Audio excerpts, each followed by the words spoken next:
Nah. Kangen cengkok mbok wong. Wah. Ndak malah kasus kok ya. Ya seminggu bisa mirenge suarane Mbak Sulis ning panggung saniki angel ketekane. Setahun pisan ora pas ngobrol iki ra iso. Enggak. Pokoknya jenengan nek Dan iki saged Mbak Sulis. Anu lho Mas ngapunten. Jadi ndak ngono repot. Enggak. Langgawe, Pak.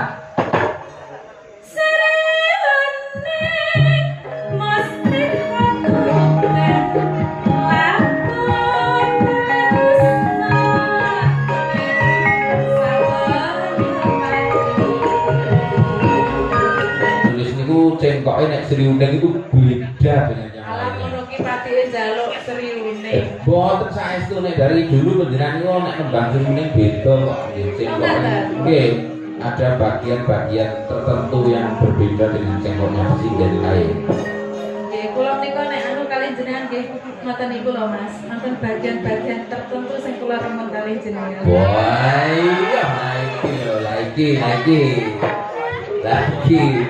Tenang iki. Iki iso wah, iso ngentekke dalangan tenang iki. Nggih. Sinten to niku cewek ten wingi ki jenengan niku? Lah niku anak kula ya. Kok yo nderek to, Nduk. Pripun? Jenengan melu kula riyin, wayangan nderek kula riyin niku sih 2 tahun. Nggih zaman penonton nggih. Isih ala sing gedhong niku kok. Ya, titingannya Mas Didin, wah, dan Mas Sodikin, Mas Didin. Iki saestu Sri Uning nggih, Mas. Nggih, kangen kali cengkok panjenengan kok nggih. Nah, Kangen cengkok mbok wong. wah. Ndak malah kasus kok ya. Cengkoke perkara piyayine iki ra ya dipetung mengko. Nggih, awale nggih ngoten niku, Nggih. sampeyan kangen cengkoke. Nah. Awale niku. Terus lain-lain. Terus langgane. Nggih. Enggak. Iya Mas Aridin, anu Mas Didin. Didin. Niki nama Didin putrane Pak Rubel niku. Nggih. Kula kinten nek Pak Bugol lho niku. Wah. Wah, Didin. Suwe ra ketemu kok ya luwak mangan tales gimana. Awal lagi apa sobek men lho. Enggak. Putri Kangsu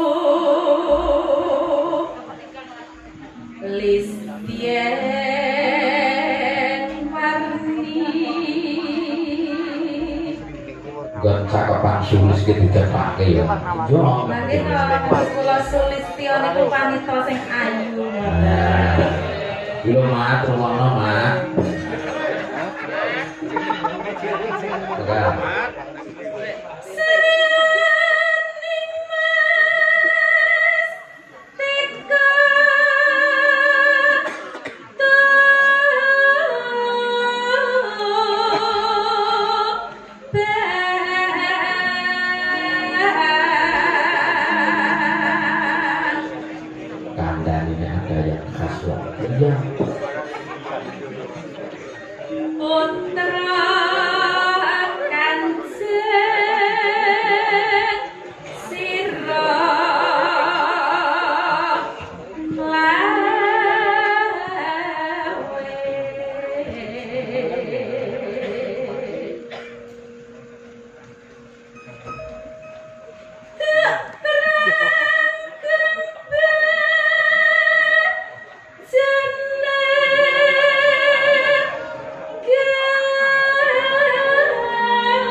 Sanes ngebelo, Mas. Tapi bu, Bebelo. lagi. Jeneng kula kok ngebelo. Oh, ngebelo iki nek pun rampung lho tak anu. Bebelo wira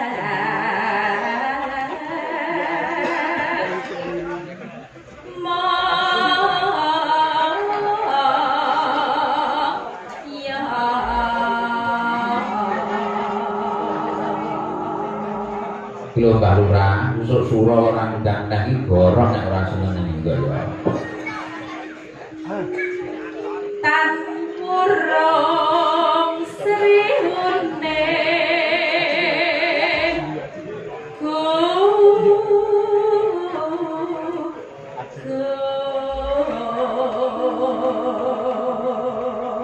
niki nek sing rebah sing bawa niku seje. pripun Mas? Sriuning gundul. Nggih, yen kula nggih kok. Yen catetane. Catane kudu dicepake. Nek nggen kula gundul kan ya bahaya. Enggak. Gundul. Maka mesti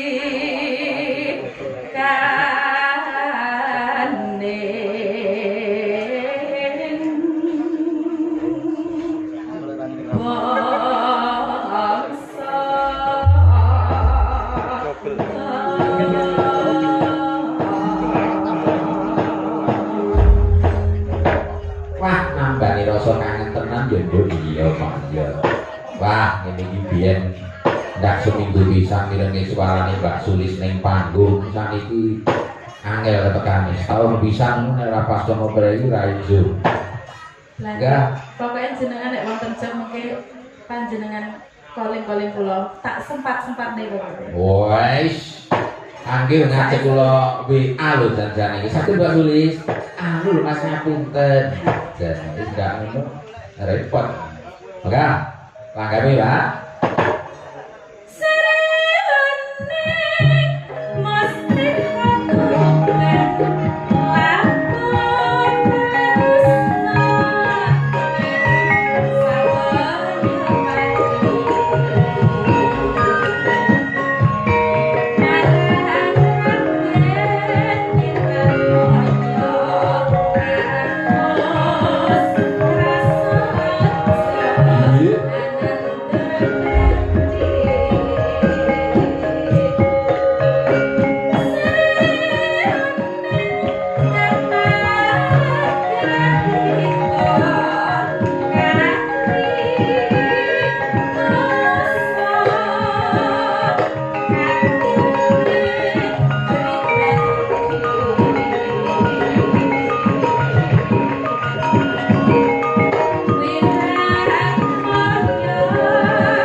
Mas.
jis. Nggih, becik derek melih nggih kula. Oh nggih, anggere panjenengan iso kula nggih mawon.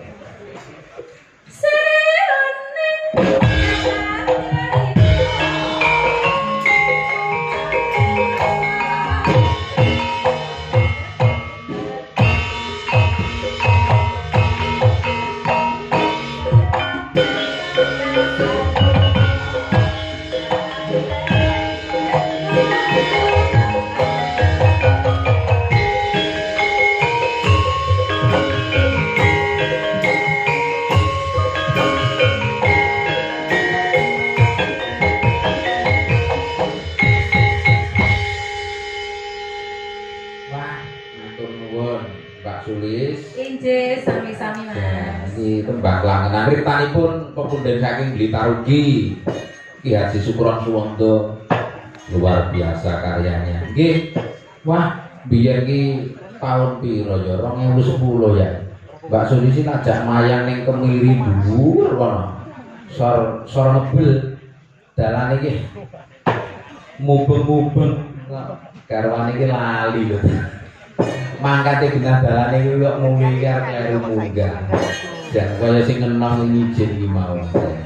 Matur nuwun. Iki sing ngenong saka anu ngendi iki jenenge Pacitan. Kok Pacitan iki? Mas Dalang Imam Khairul sangka cedhake Pacitan. Oh, ya, sangka Mbak Usan Kidul. Kula nek maya mbok dijak to Mas, ora kita ngelawak-ngelawak ngono nggih. Jan nggih. Matur nuwun menika Mas Jupe Multimedia yang sampun nyiaraken secara langsung. Ugi dipun pirsani menika Pak Eko Suroso saking Kebak Keramat. Kebak Keramat niku Sragen nggih. Sragen menapa Karanganyar? Karanganyar. Ugi wonten Pak Darsono. Assalamualaikum Ki Purba. Kula Darsono Kampret saking Lampung. Ugi mirsani nggih kula sedawun atas. Matur nuwun. Nek nggon live streaming itu kan ngendi-ngendi kok nonton. Kuwi mau sing nonton serentake 1000 luwih iki menungso kabeh kudu kok. Rumah saku. Nggih. Sesuai dengan yang kita sampaikan di muka. Nah, enggak sesuai